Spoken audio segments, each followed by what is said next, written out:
Friends, I welcome you once again to this class on business law. In this video, we will look into fraud, which is under free consent in Indian Contract Act 1872. So we know that free consent is something between the parties, the promisor and the promisee. When they get into a contract, it has to be of free minded, or which is taken as a rational decision by both the parties. So anything which is against free consent would be caused by the following, which are coercion, due to undue influence, due to fraud, due to misrepresentation or mistake. So in this video, we will look into fraud. So what is fraud?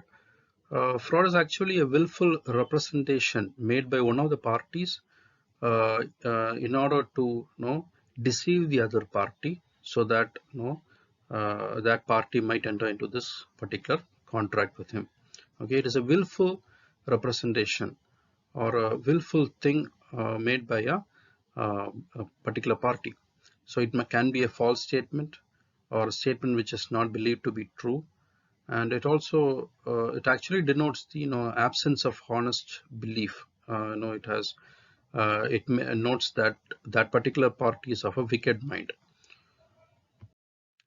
Section 17 of the Indian Contract Act 1872 explains fraud in these 5 points here.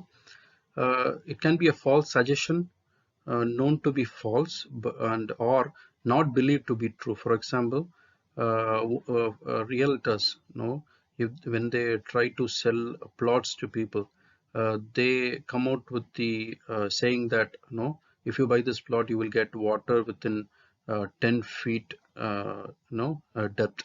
Okay, which might be false, which they know that that is false, but they give out these statements trying to lure the customers into the contract. The second one is active concealment of a fact. Okay, so there is some fact, and one person is trying to conceal that fact actively. For example, if one person wants to sell his bike to another person, in a second-hand market, so he knows that there is some problem with the engine in that bike. Okay, but he does not give out that information, or he tries to conceal that information or conceal that fact to that particular buyer. Okay, that is also an act of fraud. Thirdly, a promise made without the intention of performing it. So some people give out promises, and they get into a contract, but they do not have the intention of performing. That is an idea of fraud. Nextly, doing any other act fitted to deceive someone. Okay, just that wickedness in mind to deceive the other person is is actually fraud. And finally, doing any such act or making any such omission, okay, which is important here, omission, which is not doing something. Okay, doing something is also which is against law is also fraud, and which is not doing something here, which is omitting something, is also considered as fraud here. So these are the 5 points which is mentioned under section 17. So what are the elements of fraud? So firstly, fraud must have been committed by one party to the contract or his agent. Okay, it should not come from a third party. It should have been committed by that particular party or the agent of that party. Secondly, as we discussed in the definition, it must be one of the following. It must be a false statement, okay, giving wrong information to another party. Or second one, concealment of fact, okay, active concealment of fact, trying to hide out information which is really important in that contract.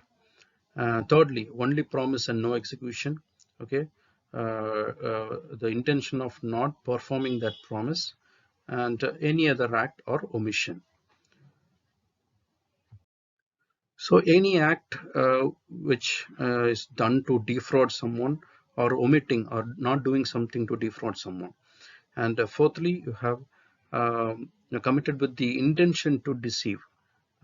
So there should be intention to deceive, and also the deception has to have happened. Okay, must have actually deceived. Okay, so if there was intention to deceive but the deception did not happen, it would not come under a fraud. Okay, so both the things have to be there. The intention to deceive needs to be there, and also that particular aggrieved party must have been actually deceived by one person. The deceit must have been aimed at the other party. Okay, the party to the contract or his agent. So the what this point means is that the deception should not aim at a third party.